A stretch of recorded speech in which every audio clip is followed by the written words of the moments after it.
Hi there, welcome back again to WebTech tutorial.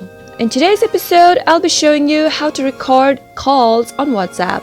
To learn how, keep watching the video till the very end.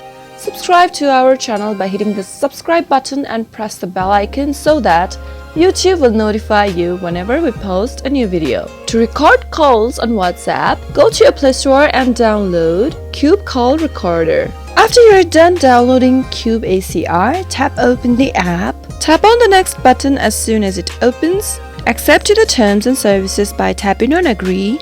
Now, Cube Call Recorder needs this following permission to be able to do the following. Grant permission to them one by tapping on allow. You'll need to enable Cube ACR app connector.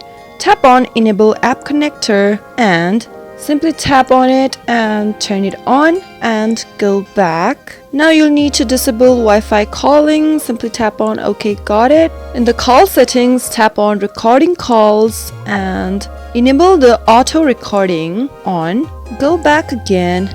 If you want Cube ACR to help you remember the places where you received or made calls, then simply tap on yes. If not, then tap on no thanks. Now you're all set to go. Now you can make your first call to test Cube Call Recorder. Tap on WhatsApp and the app will open. Simply choose the contact you want to call and tap on the call button.